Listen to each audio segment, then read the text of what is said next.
Жогорку кеңештин төрагасы Нурланбек Шакиев Самарканд шаарында өтүп жаткан көз карандысыз мамлекеттер шериктештигине мүчө өлкөлөрдүн парламенттер аралык ассамблеясынын жыйындарынын алкагында Казакстан парламентинин сенатынын төрагасы Маулен Ашимбаев менен жолугушту. Бордош эки элдин кызматташтыгын арттыруу, парламенттер аралык байланышты кеңейтүү маселелери талкууланды. Төрага эки өлкө эгемендүүлүк алган жылдардан бери алакалардын бекем пайдубалы түптөлүп, жогорку деңгээлдеги үзгүлтүксүз жолугушуулар жана диалогдор менен чыңдалып келе жатканын белгиледи. Жогорку кеңештин төрагасы Кыргызстан менен Казакстандын ортосундагы стратегиялык өнөктөштүктү бекемдөө, парламенттер аралык байланыштын да салымы чоң экенин айтып, парламенттер аралык кеңештин түзүлүшү жана анын 2015-жылдын июнь айындагы биринчи отуруму алакаларды чыңдоодогу башкы кадам болгонун кошумчалады.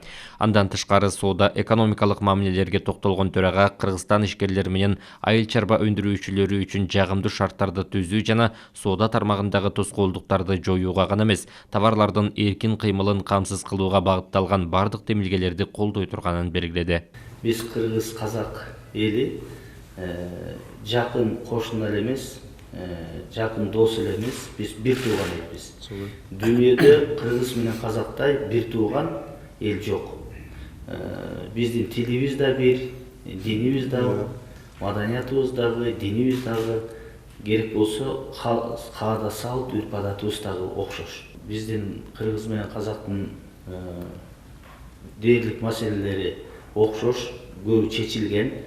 Ушу мамлекет башчыларыбыз буга чейинки жасаган иштерибиз парламенттер бышыктап, бекемдеп, керек болсо өз сунуштарыбызды беришибиз керек.